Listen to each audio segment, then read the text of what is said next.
อยู่มืออย่ามาต้วยเสมอข่อยมาละพอแล้วพอแล้วเอาละโอ้ยเสียวเองดอกเอาเลยบริเวณแม่มาแล้วได้เนาะเอาออกกระบังได้โอ้เป็นยังไงโอเคบอกยังเมื่อยอยู่กินลายๆมีเหือมีแหง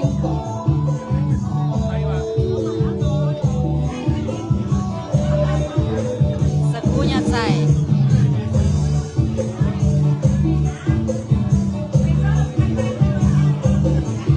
กินนั้นมันเห็นยังยากเลยแหละกินแล้วมันเห็นยังยากเลยนะ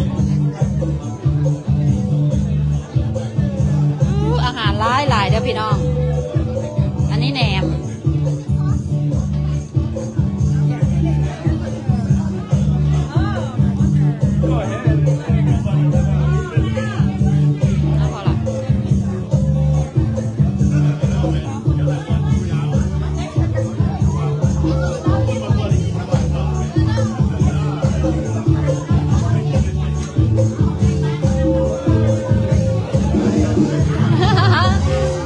ลงจานพี่จานเลย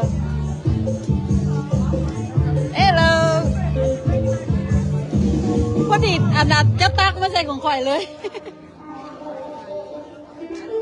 ไล่ตากินมือนั่นน่ะแซ่บๆแย่เอาใส่โลใส่นี่โลใส่หน่อยหนึ่ง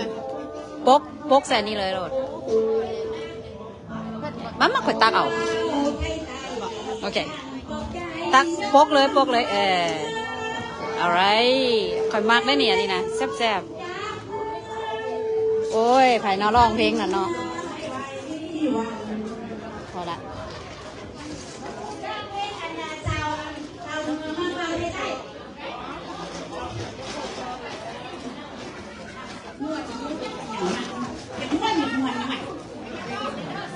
รอดก็รอดกระยาได้คงได้กางเอาได้จับไปเอา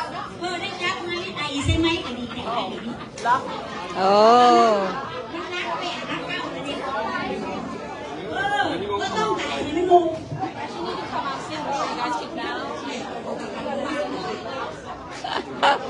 ตัวนี้ร้องเพลงโอเคเลย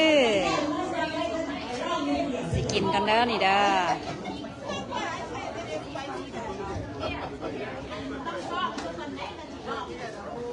Okay, stay tuned again.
ตู้นี้มีมากหลายได้มากไหมนี่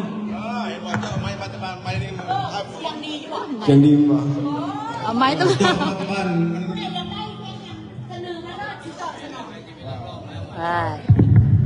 ตู้นี้สิเป็นนักร้องอะไรเนี่ยสมาคุณมิตรเป็นนักร้องอยู่ห้างเชียงใหม่ได้ป่ะไอ้สีดังแล้วบ้านี่คนสิบแตกเนี่ย